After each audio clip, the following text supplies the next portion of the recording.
আমরা চাচ্ছি এখানে থাকলে পরে আমাদের বাবু সুস্থ হবে। আমরা যদি অন্য জায়গায় শিফট করি অক্সিজেনের অভাবে মারা যাবে। আমরা অন্য কোথাও যে নিয়ে যাওয়ার মতো কোনো ব্যবস্থা দেখি না।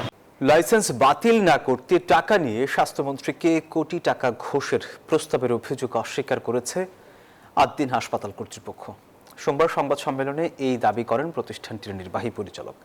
হাসপাতাল বন্ধের সিদ্ধান্তের বিরুদ্ধে কাল আপিল করবেন বলেও জানান তিনি। এদিকে সিদ্ধান্ত স্থগিত চেয়ে হাইকোর্টে রিট করেছেন এক আইনজীবী। বাতিল হওয়া লাইসেন্স পুনর্বিবেচনার কোনো সুযোগ নেই বলে জানিয়েছে স্বাস্থ্য অধিদপ্তর। কোটি কোটি টাকা নিয়ে ঘুরেছে আমার পিছনে। শনিবার নরসিংদীতে আদ্দিন মেডিকেল কলেজ হাসপাতাল নিয়ে দেওয়া বক্তব্যে এমনই দাবি করেছিলেন স্বাস্থ্যমন্ত্রী। সোমবার সংবাদ সম্মেলনে তা অস্বীকার করে হাসপাতাল কর্তৃপক্ষ। আদ্দিন ফাউন্ডেশনের নির্বাহী পরিচালক জানান, মঙ্গলবার লাইসেন্স বাতিলের বিরুদ্ধে আপিল করা হবে। আমি তার পিছনে টাকা নিয়ে কেন বলবো? আমি কেন টাকা নিয়ে বলবো? আমার টাকা নিয়ে ঘোরার দরকার নেই। কথা হলো যে আমি তার পিছনে টাকা নিয়ে ঘুরিনি। এদিকে রোগীর স্বজন পরিচয় দিয়ে স্বাস্থ্য অধিদপ্তরের সামনে অবস্থান নেন বেশ কয়েকজন। লাইসেন্স বাতিলের সিদ্ধান্ত পুনর্বিবেচনা ও হাসপাতালের সেবাদান কার্যক্রম স্বাভাবিক রাখার দাবি জানান তারা।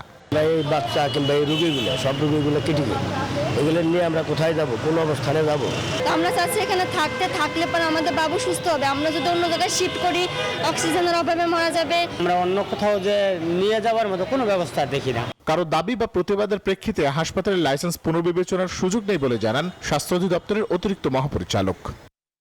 এটা বন্ধ হয়ে গেছে, কোনো যৌক্তিকতা নেই। যদি আবার সরকার কোনো সিদ্ধান্ত নেয় বা মত পরিবর্তন করে আমি জানি না, তখন সেটা ভিন্ন কথা। কিন্তু আমি হসপিটাল বন্ধ করে দিচ্ছি, এখন হসপিটালে রোগী কেন থাকবে? এদিকে লাইসেন্স বাতিলের সিদ্ধান্ত স্থগিত চেয়ে সোমবার হাইকোর্টে রিট করেছেন এক আইনজীবী। এই রিটের সাথে নিজেদের সম্পৃক্ততা অস্বীকার করেছে আদ্দিন কর্তৃপক্ষ। আমাদের দরখাস্ত লেখা হয়েছে, আগামীকাল আমরা আবেদন করব। আদ্দিন মেডিকেলের শিক্ষার্থীরা অন্য হাসপাতালে প্রশিক্ষণ নিতে পারবেন বলে জানিয়েছেন স্বাস্থ্যমন্ত্রী। আন্তর্জাতিক মাতৃভাষা ইনস্টিটিউটে এক সেমিনারে অংশ নিয়ে একথা জানান তিনি। আজকে মিটিং হচ্ছে, আলোচনা হবে, দেখা যাবে। রিশাদ হাসান, নিউজ 24, ঢাকা।